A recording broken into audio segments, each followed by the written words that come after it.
Tatlo. Tatlo. Saan ba yung kopya namin?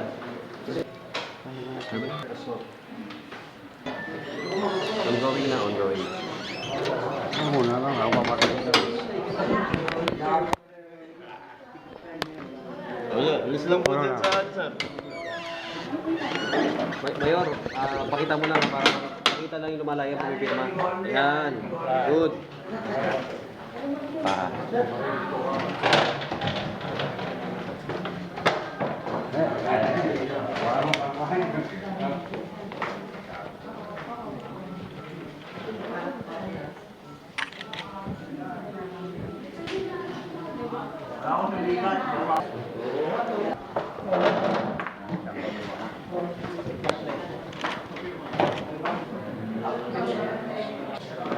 Paano mag-breaking?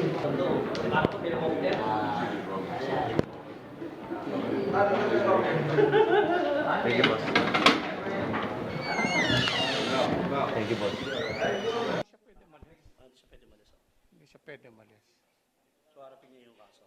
Dapat, yun ang gusto.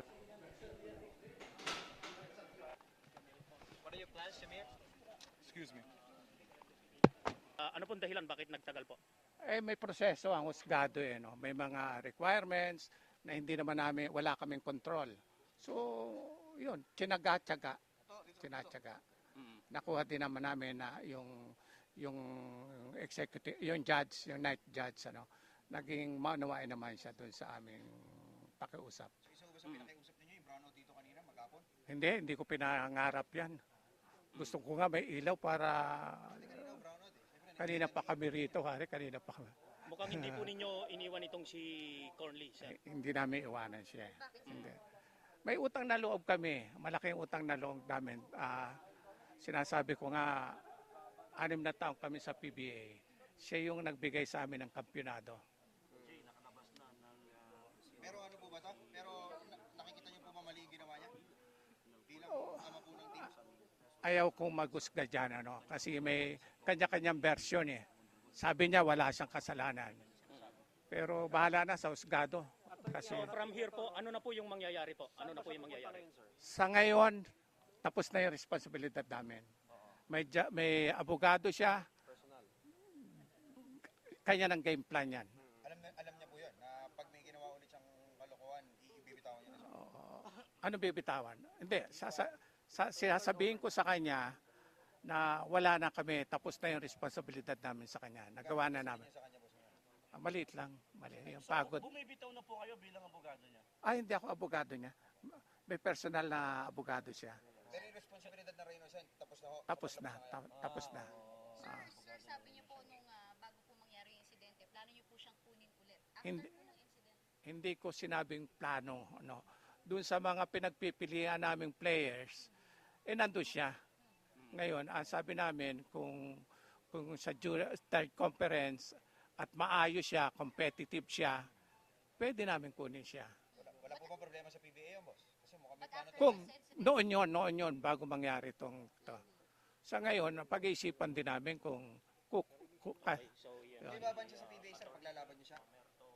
sa ngayon, kung ang kondisyon ni Commissioner, di ba, kung hindi naman siya nagkamali, maaaring may pagkakamali, but it doesn't warrant yung suspension niya from PBA, maaaring ayaw namin kunin, baka naman ibang team. Kasi kung may kumuha at ayaw namin, bibigay namin. Pero sabi niyo po, nung paglabas siya ngayon, bibitawan niyo na yung ano niyo sa kanya, yung tulong. Yung PBA po mag-uusga, PBA matters, iwan niyo siya. Kung may kukuhang team sa kanya. Kung may kukuhang team sa kanya. Ibaban po siya ni Commissioner. Kung sa amin, sabi ko nga, pag-iisipan namin mabuti kung anong namin gagawin. Thank you, sir. Okay, thank you. Parang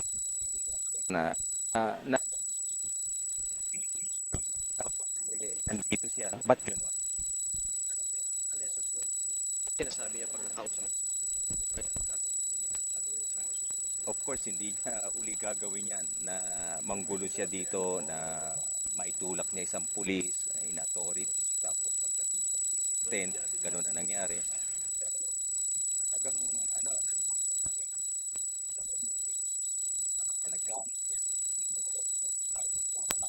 na pambayad niya sa plane ticket. In dollars yun, ano? Yeah, in dollars. Sir, are you keen on getting him pa rin sa Governor's Cup? As of now, management, kailangan namin pag-usapan ng nila coach na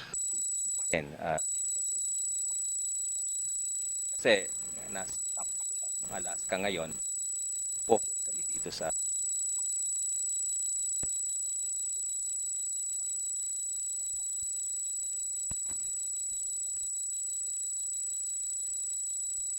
May iba pa ng PBA support him kasi PBA. Yes, of course. Natural lang yun sa amin dahil kasi kasama kami nung the last conference, nagbigay ng champion. Ang na kay Coach Cheng ngayon, kung ano yung magiging decision niya, kung ito pa rin. Kami naman, okay naman sa management. So kayo po si Commissioner dito sa Lod, tama po bang iban? Wag naman sana na iban ito dahil actually, nagpapasalamat ako kay Cornly, no? Na hindi niya, nung start nang nangyari ito, hindi niya binabanggit na involved siya sa PBA and sa Rain or Shine. Wala siyang inaanong gano'n yeah. Bakit huwag dapat iban? Kasi Of course, hindi naman nangyari sa loob ng ng PBA hardcourt. So, alam ko naman na mabait talaga ito si Cornly. Nagalit lang siya. Yeah, na ano yata, siguro tapusin niya muna yung kaso dito. Siyempre may hearing pa rin yan eh. May Pero hearing pa rin yan. sabi Meron naman siyang niya, abogado. atinan daw niya yan. Yeah, yung abogado naman na binigay namin sa kanya. Nandyan lang. Kayo rin ang nag-provide. Rain or Yes, Shine? susuportahan niyo pa po ba siya? yes, siyempre. Lahat naman ng actually yung gastos ngayon kami sumusuporta eh. Thank you. Thank you, Salamat, partner. sir. Thank you. Oy, Boy Boy Lapid, sir.